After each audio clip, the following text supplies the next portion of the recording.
Ավանդական բժշկության հնագույն մեթոդներից մեկը հիջաման այսօր արդեն հասանելի է նաև Հայաստանում։ Շնորհիվ Հայաստանի Հանրապետության այլընտրանքային բժշկության ասոցիացիայի նախագահ հիջամա կենտրոնի հիմնադիր Կարապետ Ռադիկի Մադաթյանի կամ ինչպես բուժառուներն են դիմում Կարապետ Ռադիկովիչի։ Կրասնոդարում երկար տարիների աշխատանքի արդյունքում արդեն համբավ ունեցող բժիշկը Հայաստանի Հանրապետության Թավշյա հեղափոխությունից հետո տեղափոխվել է Հայաստան իր հայրենակիցներին օգտակար լինելու համար։ Հիջաման կիրառվում է քրոնիկ հոդացավերի, գլխացավերի, բարձր ճնշման, գերհոգնածության, մկանային եւ առողջական այլ խնդիրների դեպքում։ Նման հարցերով կարող են դիմել անգամ շաքարային դիաբետ ունեցող բուժառուները։ Ինչ է հիջամաթերապիան։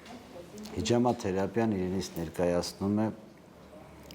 արյունատար անոթների մաքրում, թթվածնազուրկ տոքսիններով լի արյունից։ Թթվածնազուրկ եւ տոքսինացված արյունը խանգարում է մեզ առողջ ապրելակերպի համար։ Թթվածնազուրկ տոքսիններով լի արյունը չի սնուցվում հոդերը մեր նորմալ, սիրտանոթային համակարգը, այդ իսկ պատճառով կան հոդացավերի խնդիրներ, ճնշման խնդիրներ եւ մի շարք այլ խնդիրներ։ Մենք ինչ ենք անում։ Մեկ անգամվա օգտագործման հատուկ բանկաներով, օրգանիզմից, բիոակտիվնի հատուկ տոճկաներից դուրս ենք բերում տոքսինացված եւ թթվածնազուրկ արյունը, օգնելով մարդուն բարելավելու օրգանիզմի լիարժեք աշխատանքը։ Բժիշկ Ռադիկովիչը մասնագիտական կրթություն է ստացել Կուբանի բժշկական պետական համալսարանում, վերապատրաստվել Չինաստանում եւ լիցենզավորվել Սանկտ Պետերբուրգում։ Նրա հիմնական գործելաոճը թաց հիջաման է, որի միջոցով օրգանիզմից հեռացնում են վնասակար նյութերը, սակայն անհրաժեշտության դեպքում իրականացվում է նաեւ չոր հիջամա։ 2020 թվականից գալ Հայաստան իմ հիջամաթերապիա գործունեությունը ծավալել Հայաստանում իմ հայ ազգին, իմ հայ ազգաբնակչությանը։ Այդ իսկ պատճառով հայրենասիրություն բառը միայն բառով չարտահայտելով ես որոշեցի, որ պետք է լինի անվճար խորհրդատվություն, ամենօրյա անվճար խորհրդատվություն։ Խորհրդատվությունը իրենից ինչ է ներկայացնում, ինչու ես այդպես որոշեցի, քանի որ հիջամաթերապիան Հայաստանում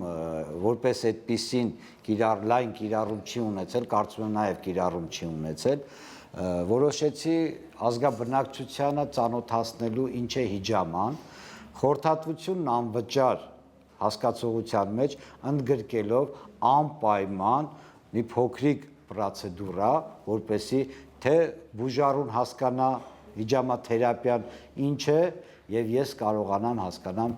տվյալ անձին, տվյալ բուժառուին կարող եմ օգտակար լինել, թե ոչ։ Այդ իսկ պատճառով անվճար խորհրդատվության ժամանակ անպայման կատարվում է հիջամաթերապիա 2, 3, 4 բանկաներով, դրանից հետո մարդը հասկանում է ինքը կարող է այդ թերապիան ընդունել, թե չընդունել։ Հիջաման, սակայն հակացուցված է ցածր հեմոգլոբին ունեցողներին, քիմիաթերապիա անցած անձանց, հղիներին եւ մինչեւ 22 տարեկան անձանց։ Ապրիլի 11-ից այստեղ եմ բուժվել եմ, տապչանի վրա բուժվելուց հետո ծնկներիս եւ ոտքիս կոճերին դրեց բանկաները եւ հետո որ վեր կացա տապչանից միանգամից վեր կացա եւ զգացի մեծ տարբերություն։ Ճիշտ է, ես առաջի անգամ եմ եկել լսելով Կարապետ Ռադիկովիչի բուժումները, ծանոթանալով իրեն բուժումների պրոցեդուրաներին, մեծ հույսով հավատով եկել եմ, ինձ թվում է կօգնի։ Իմ առաջի այսներ շատ հիանալի անցավ, ինձ ահագին թեթև եմ զգում այս պահին, որովհետև շատ տեղեր եմ գնացել, տարբեր տեղեր եմ բուժվել, բայց ոչ մի տեղ այսպես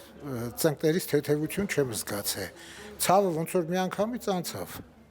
Ահագին թեթև եմ ինձ զգում, ծնկներից ցավը անցավ։ Բժշկի խոսքով ճիշտ կիրառված հիջաման կարող է զգալի բարելավել մարդու առողջական վիճակը առանց դեղորայքի, միայն բնական ճանապարհով։ Ի դեպ, թերապիայից օգտվում են նաև հանրային դեմքեր ու քաղաքական գործիչներ, որոնց անունները Կարապետ Ռադիկովիչը ելնելով բժշկական գաղտնապահությունից հրաժարվեց բարձրաձայնել։